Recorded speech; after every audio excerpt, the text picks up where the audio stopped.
আমি আজকে বানাবো মিষ্টি আলুর পরোটা। আসসালামু আলাইকুম, সবাই কেমন আছেন? আলহামদুলিল্লাহ আমি ভালো আছি। তো আমি মিষ্টি আলুর পরোটা বানাবো, তার জন্য আমি মিষ্টি আলু নিয়ে নিয়েছি। আলুটা আমি আগে থেকে সিদ্ধ করে রেখেছিলাম, এখন মাখিয়ে নিচ্ছি। আলুর মধ্যে সামান্য একটু লবণ দিয়ে মাখিয়ে নিতে হবে, সুন্দর করে মিহি করে মাখিয়ে নিতে হবে। যেহেতু আমি পরোটা বানাবো এই জন্য একদম মিহি করে মাখিয়ে নিতে হবে, যেন দানা দানা না থাকে। তো দেখুন আলুটা আমার সুন্দর মতো মাখানো হয়ে গিয়েছে। এদিকে আমি আগে থেকে আটা মেখে রেখেছিলাম। পরোটা আমি বেশি বানাবো না, মাত্র 4 পিস পরোটা বানাবো, এই জন্য আমি 4টা করে নিব। তো দেখুন আমি 4টা ভাগ করে নিচ্ছি। রুটি বানিয়ে রুটির মতো শেপ দিয়ে রুটির মধ্যে আলুগুলো দিয়ে দিতে হবে, মিষ্টি আলু। তো দেখুন আমার রুটি বানানো হয়ে গিয়েছে। এবার আমি আলুটা ভিতরে দিয়ে দিব, সুন্দর করে বসিয়ে দিব।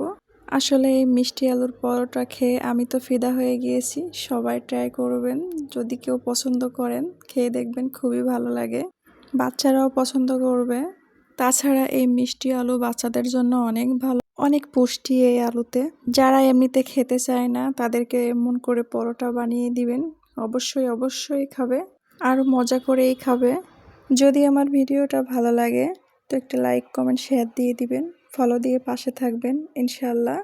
তো পরোটাটা হয়ে গিয়েছে, এবার আমি তাওয়ার পরে ছেঁকে নিচ্ছি। দেখুন আগে এপিট ওপিট করে ছেঁকে নিব, নিয়ে তারপরে সামান্য একটু তেল দিয়ে তেলের পরে দিয়ে দিব। দেখুন কি সুন্দর ফুলেছে। এইভাবে এক এক করে আমি সবগুলো পরোটা বানিয়ে নিব। আপনাদের যদি ভালো লাগে অবশ্যই বাসায় ট্রাই করবেন, খুবই একটা মজার নাস্তা, সকালবেলা নাস্তা হিসাবে খুবই ভালো হবে। এটা এমনি শুধু খেতেই মজা, অনেক মজা। এর সাথে আর কিছুই লাগবে না, এমনিতেই শুধু খেয়ে দেখবেন এত মজা লাগে, কি বলবো, না খেলে বুঝবেনই না। পরোটা ভাজা হয়ে গিয়েছে দেখুন। এবার আমি নামিয়ে নিব। এক এক করে আমি সবগুলো এইভাবেই ভেজে নিয়েছি। দেখুন দেখতেও অনেক সুন্দর হয়েছে, অনেক লোভনীয় হয়েছে, আর খেতেও ঠিক তেমনই ছিল। মাশাল্লাহ মাশাল্লাহ, বললে বিশ্বাস করবেন না, এত মজা হয়েছিল। এই পরোটা খেতে আসলে অনেক অনেক অনেক মজা হয়েছিল। তো দেখুন দেখতেও অনেক সুন্দর লাগছে, তাই না? এইদিকে আমার হাজব্যান্ড বাজার থেকে আম ও লেবু নিয়ে এসেছে।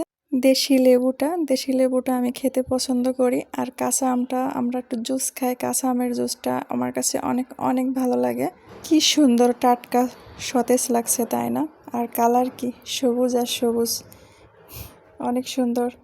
আর সেন্ট ছিল কি লেবুর ফ্লেভারটাও। এদিকে মাছ নিয়ে আসছেও একটা, তো মাছটাও এখন কাটতে হবে। বড় একটা পাঙ্গাস মাছ, আমরা খেতে পছন্দ করি, আমার অনেক পছন্দ পাঙ্গাস, এই জন্য নিয়ে আসছে। তো মাছটাও এখন কাটতে হবে। এইদিকে আবার রাজহাঁসের বাচ্চাগুলো খেলতেছে, দেখুন কি সুন্দর লাগছে, তাই না? আল্লাহ হাফেজ।